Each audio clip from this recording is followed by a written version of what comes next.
Code matching क्या? Code match नहीं होगा तो झगड़ा होगा।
जय गुरु जी।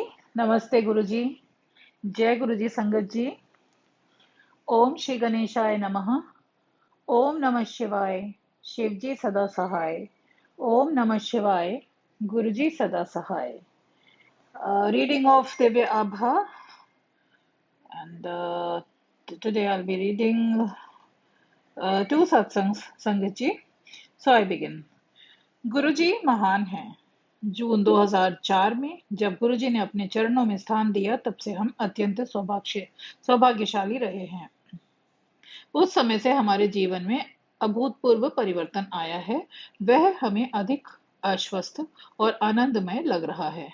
गुरुजी के मंदिर के शांत वातावरण में अत्यधिक ऊर्जा का आभास होता है। उनकी दया से हम आध्यात्म पथ पर अग्रसर होते रहे हैं। हमारा स्वभाव अब शांत, नम्र और सुखमय है। वास्तव में अब दुख का कोई स्थान नहीं है। यदि कोई कष्ट कभी आता है तो हमें पता है कि गुरु जी की छत्र छाया हमारे ऊपर बनी हुई है और उन्होंने हमारे किसी बुरे कर्म के फल को दूर किया है। एक ऐसा अनुभव जो उनके न होते हुए कहीं अधिक दुखदायी होता। गुरु जी एक ऐसा अनुभव जो उनके न होते हुए कहीं अधिक दुखदायी होता। गुरु जी की संगत के साथ एक अनूठा बंधन है, जिसमें हम अपने आप को एक बड़े परिवार का सदस्य समझते हैं। हमारे स्वाभिमान का स्थान अब नम्रता ने ग्रहण कर लिया है। हमें संगत से वार्तालाप करना अच्छा लगता है, क्योंकि इस प्रकार हम गुरु जी के बारे में और बहुत कुछ जान रहे हैं। सीख के इन अनुभव के साथ इस बड़े परिवार में सदस्यों के साथ पारस्परिक प्रेम भी बढ़ता है।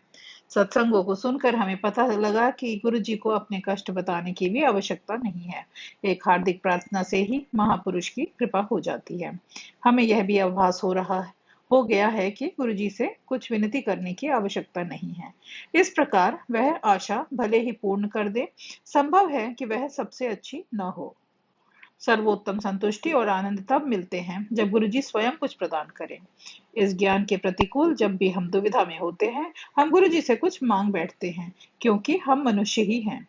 गुरुजी वह आकांक्षा पूर्ण भी कर देते हैं। मेरी पत्नी, हमारे पुत्र और मैंने गुरुजी के पास जाना एक साथ आरंभ किया था। मेरी पत्नी और पुत्र को शीघ्र ही गुरुजी में विश्वास हो गया था। मेरा संशय बना रहा। सशर्त विश्वास का प्रयास। जब हम गुरुजी के पास दूसरी या तीसरी बार ही गए होंगे, मैंने मन ही मन गुरुजी को कहा, मैं आपको तब गुरु मानूंगा जब आप चंडीगढ़ में एक व्यापारी के पास अटके हुए मेरे 5 लाख रुपए वापस दिला देंगे। परंतु कुछ और दिन संगत में आने के बाद मुझे लगा कि गुरुजी के सामने केवल कुछ धन के लिए ऐसी शर्त रखकर मैंने बहुत बड़ी भूल कर दी थी। मैं फिर उनसे विनती कर क्षमा याचना करने लगा और कहने लगा कि इस धन के लिए मुझे आपकी सहायता नहीं चाहिए। एक सप्ताह के पश्चात जब मैं बैंगलोर में था, मुझे उस व्यापारी का फोन आया। उसने कहा कि वह पैसा वापस दे देगा और साथ में 3,000 रुपए ब्याज भी देगा। गुरुजी महान हैं। गुरुजी की सुगंध। प्रारंभिक दिनों में जब भी हम मंदिर जाते थे, मेरी पत्नी और मेरे पुत्र को उनकी तीव्र सुगंध आती थी, पर मुझे नहीं। संभवतः मैं गुरुजी में इतना विश्वास नहीं करता था। 1 महीने के पश्चात रात को शैया पर लेटे हुए मैं सामने गुरुजी का चित्र देख रहा था। उनके बारे में सब अति सुंदर सत्संग सुनने के पश्चात भी उनमें संशय के भाव रखने के लिए मैं क्षमा याचना कर रहा था और मन ही मन उनका सच्चा भक्त बनने का वचन ले रहा था। इससे पहले मैंने कभी इतनी निष्कपट प्रार्थना नहीं करी होगी। अचानक मेरे तकिए से उनकी तीव्र सुगंध आई, जिसकी पुष्टि मेरी पत्नी ने भी करी। अति उदार गुरुजी ने मेरी प्रार्थना सुन ली थी और मैं उनका सच्चा सेवक बन गया था। उसके बाद मैंने कभी भी पीछे मुड़कर नहीं देखा। मेरे गुरुजी महान हैं। अनुपस्थित पुत्र के लिए लड्डू। मेरा बेटा समर नाविक है। वह अपने जहाज पर चला गया था। गुरुजी अक्सर मेरी पत्नी बब्बू से उसकी कुशलता पूछते रहते थे। एक शाम को हम गुरुजी के मंदिर में थे। गुरुजी कहीं बाहर गए हुए थे और हम उनकी प्रतीक्षा कर रहे थे। वह रात्रि को 1 बजे लौटे और संगत में लड्डू बांटने लगे। यद्यपि उन्होंने प्रत्येक भक्त को एक लड्डू दिया, मेरी पत्नी को 2 दिए। मेरी पत्नी खुशी खुशी मेरे पास आई और बोली कि गुरुजी ने हमारे बेटे के लिए भी एक लड्डू दिया है। वह यह कह रही थी कि कर्नल जोशी, गुरुजी के एक अनुयायी मेरे पास आए और अपना फोन मुझे थमाकर बोले, हमारा बेटा बात करना चाह रहा है। मैंने उससे पूछा कि वह इस समय कैसे फोन कर रहा है। उसने उत्तर दिया, उसकी बात करने की इच्छा हो रही थी और उसने सोचा कि हम लोग इस समय गुरुजी के मंदिर में ही होंगे। गुरुजी महान हैं। पत्नी के रोग हरण। मेरी पत्नी 3 बार गुरुजी की दया से स्वस्थ हुई है। 1981 में वह मैनियर रोग से पीड़ित थी। इसमें कान से अंदर के प्राकृतिक तरल का असंतुलन हो जाता है। इससे उसको सिर में चक्कर और अधसीसी के दर्द होते रहते हैं। भारत और अमेरिका में करवाई हुई चिकित्साएं असफल रही थी। 1992 में एक होम्योपैथी औषधि की सहायता से उसे दबाया जा सका था। जब तक कि वह औषधि लेती रहती थी, लक्षण कम हो जाते थे। गुरुजी की संगत में 1 माह जाने के पश्चात हमने गुरुजी से मन ही मन निवेदन किया कि वह अब यह होम्योपैथी औषधि कभी नहीं लेगी। उसे स्वस्थ करना अब उनके हाथ में है। औषधि छोड़ने पर उसकी वेदना अति तीव्र हो गई, परंतु उसने वह दवाई नहीं ली। यह 15 दिन तक रहा। उसके पश्चात वह जिस प्रकार से हुए थे, उसी प्रकार से एकदम समाप्त हो गए। उसके बाद आज तक वह फिर कभी नहीं हुए। गुरुजी महान हैं। अप्रैल 2005 में बब्बू की आंख में काले धब्बे होने लगे।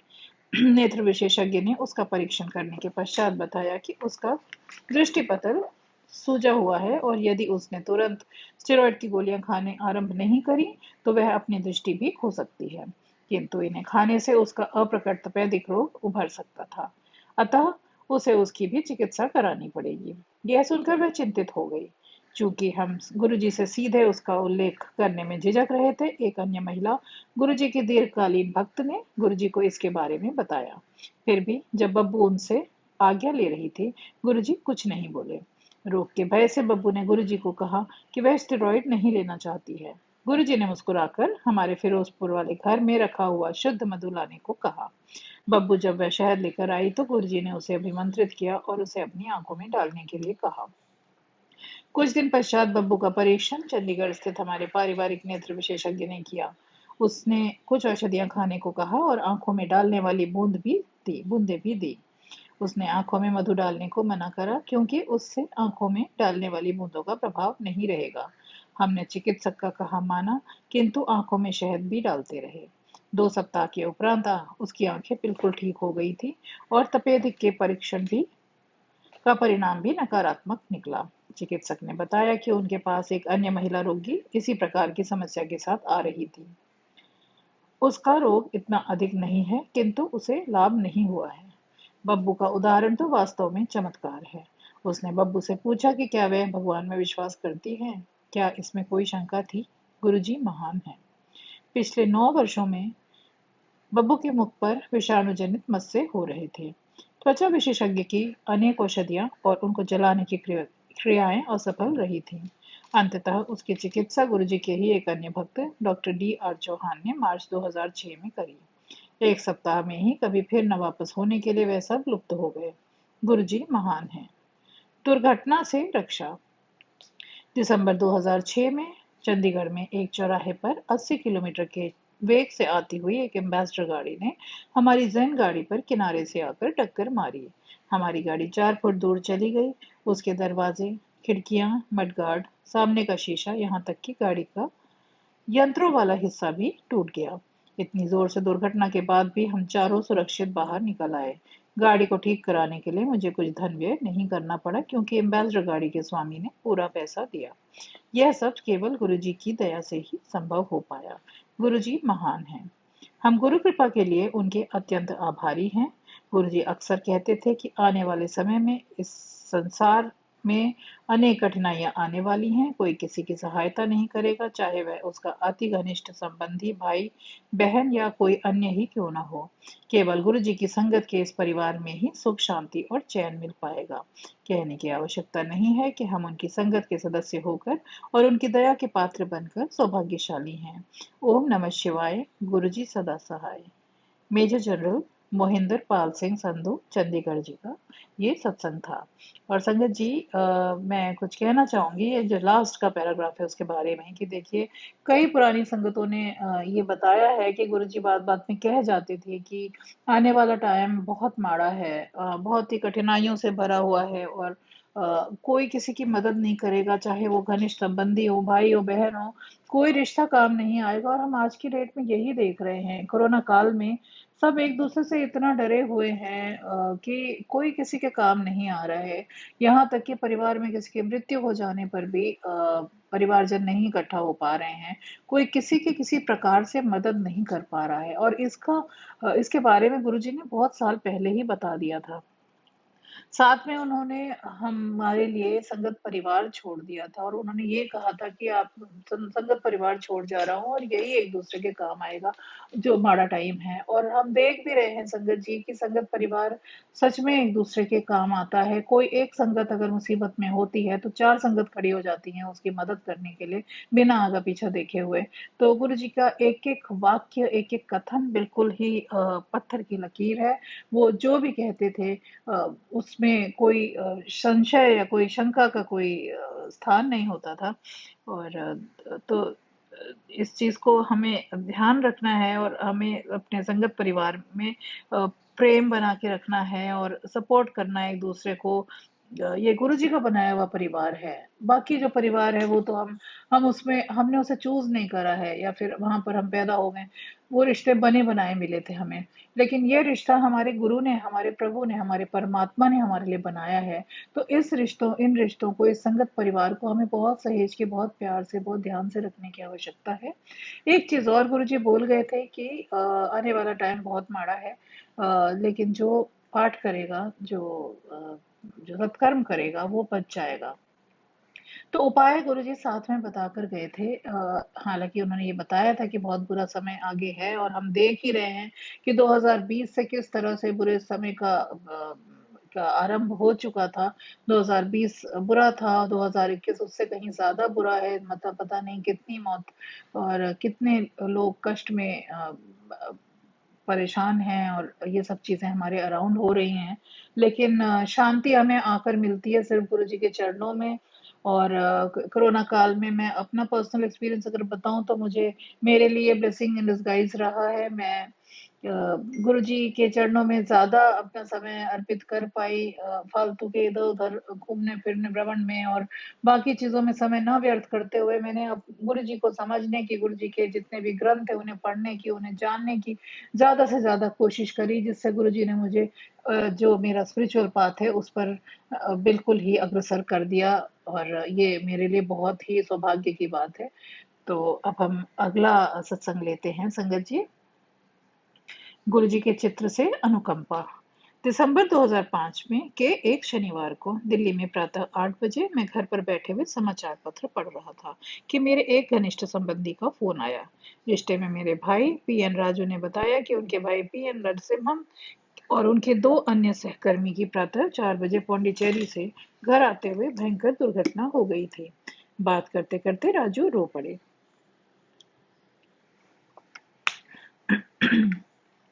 मैंने राजू को तुरंत पौंडीचेरी जाकर गुरुजी का चित्र उन आहतों के पास रखने को कहा। मैंने उसे गुरुजी का एक चित्र कुछ माह पूर्व ही दिया था। जिस मारुति कार में वह यात्रा कर रहे थे वह एक खड़ी हुई बैलगाड़ी से टकरा गई थी। कार आगे से नष्ट हो गई थी। आगे बैठे हुए दोनों लोगों को सिर में चोटें आई थी। उनकी बाहें टूट गई थी। पर पीछे बैठे हुए श्री अरुण की अवस्था चिंतनीय थी। उनका सिर कार की छत से जा लगा था और उन्हें भयंकर अंदरूनी चोटें लगी थी। जब राजू चिकित्सालय पहुंचे तो चिकित्सकों के अनुसार तीनों की अवस्था गंभीर थी। अरुण की अवस्था तो अत्यंत शोचनीय थी और उनके अनुसार वह 7 घंटे से अधिक जीवित नहीं रह सकता था। एक्सरे में उसके सिर की चोट बहुत गहरी थी। मस्तिष्क के भीतर रक्त प्रवाह नहीं हो रहा था और उस बारे में कुछ नहीं किया जा सकता था। अतः उन्होंने अरुण का उपचार बंद कर दिया था और उसके रिश्तेदारों को उसके अंतिम समय के लिए तत्पर रहने को कह दिया था। राजू ने आस्था नहीं छोड़ी। उसके गुरुजी का चित्र तीनों के सर उसने गुरुजी का चित्र तीनों के सर पर रखा। यह उसने किसी भी रिश्तेदारों के को बिना बताए किया, क्योंकि किसी को भी गुरुजी के बारे में ज्ञान नहीं था। मैं राजू से हर 3 घंटे में बात कर रहा था। वह जब भी रोगियों के समीप होता तो गुरुजी का चित्र उनके पास रखकर गुरुजी से प्रार्थना करता था। परिणाम तुरंत विदित होने लगा। चिकित्सकों ने जब रोगियों का परीक्षण किया तो 2 को तो उन्होंने संकट से बाहर घोषित कर दिया, परंतु उन्हें गहन चिकित्सा केंद्र में देखरेख के लिए रखने पर बल दिया। अरुण का परीक्षण करने पर वह चकित रह गए। न केवल उसने वह 7 घंटे की सीमा पार कर ली थी, उसकी अवस्था में सुधार भी हो रहा था। चिकित्सकों से प्रश्न करने पर वह कुछ उत्तर नहीं दे पा रहे थे। अगले दिन चिकित्सक स्तब्ध रह गए। अरुण का परीक्षण करने पर उन्होंने उसका तीव्रता से सुधार होता हुआ देखा। तब उन्होंने कहा कि वह ठीक तो हो जाएगा, पर सामान्य जीवन व्यतीत नहीं कर पाएगा। दुर्घटना के 2 सप्ताह बाद राजू गुरुजी का चित्र रोगियों पर रखता रहा। 1 माह के उपरांत अरुण पुरानी बातें याद करने लगा और उसने शैया से उठने की आकांक्षा व्यक्त करी। गुरु कृपा से वह स्वस्थ होता गया और 3 मास के बाद उसने कार्यालय भी जाना आरंभ कर दिया। अरुण का उपचार करने वाले चिकित्सक केवल आश्चर्य कर सकते थे। उनको पता ही नहीं था कि गुरुजी ने अपने अनुयायी की पुकार सुनकर उनकी रक्षा करी है, जिन्होंने गुरुजी के बारे में सुना भी नहीं था। सत्संग से उपचार। गुरुजी के आशीर्वाद का एक अवसर 9 मास पूर्व भी आया था, जब मैंने गुरुजी के दर्शन भी नहीं किए थे। मैं अपने 2 अतिथियों से वार्तालाप कर रहा था, मेरी मामी श्रीमती विजया और भाभी श्रीमती राजलक्ष्मी।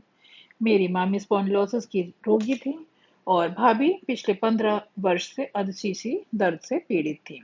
वार्ता करते हुए विजया ने बताया कि वह न तो शैया पर सो पाती है, न ही किसी भी वाहन जैसे रिक्शा, कार, बस या ऑटो में यात्रा कर पाती थी।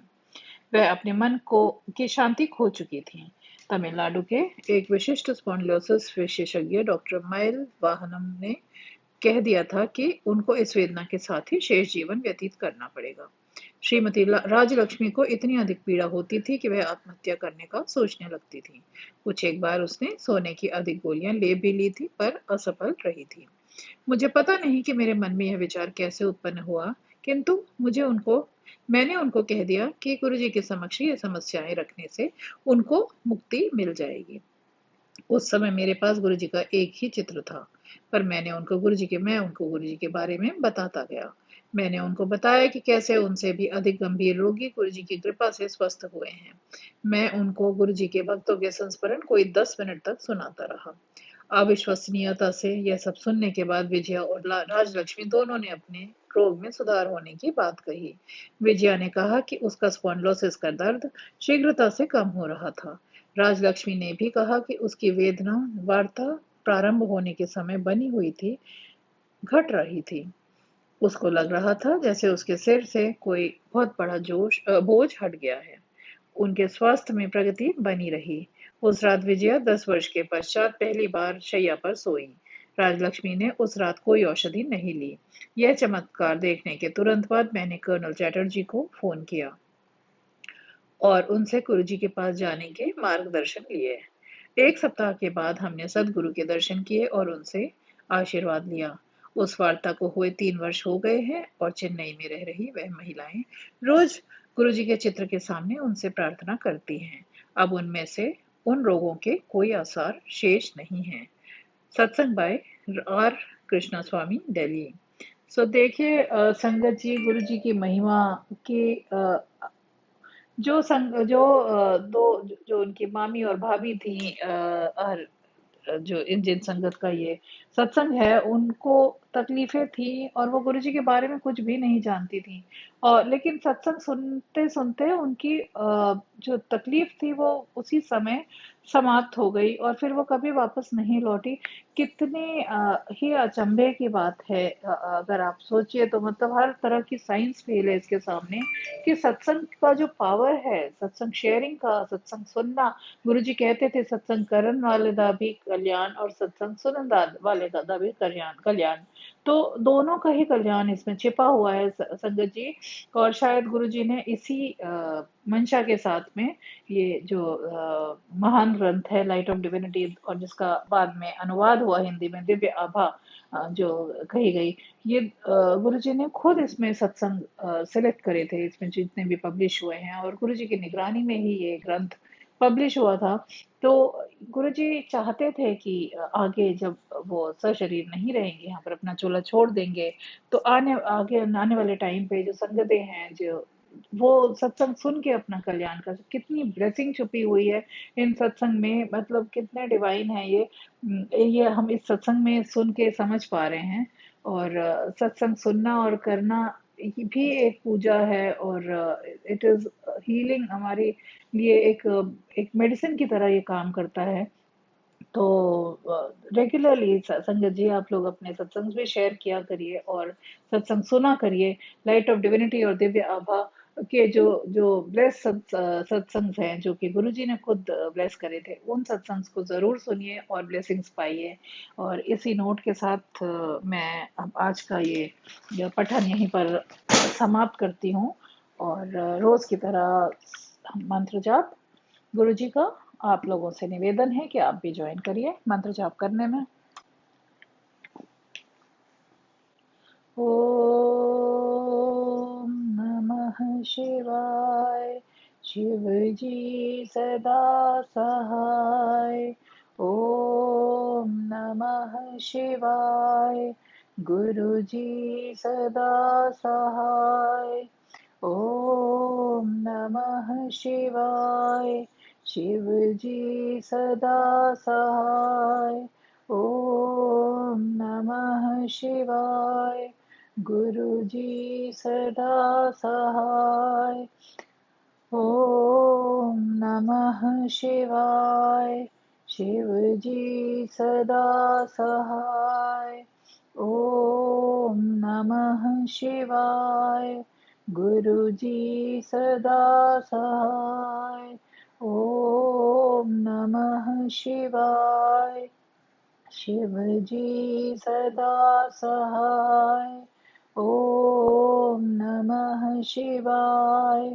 गुरु जी सदा सहाय। ओम नमः शिवाय। शिव जी सदा सहाय। ओम नमः शिवाय। गुरु जी सदा सहाय। ओम नमः शिवाय। शिव जी सदा सहाय। ओम नमः शिवाय। गुरु जी सदा सहाय। ओम नमः शिवाय। शिव जी सदा सहाय। ओम नमः शिवाय। गुरु जी सदा सहाय। जय गुरु जी। शुक्राना गुरु जी। Love you Guru ji.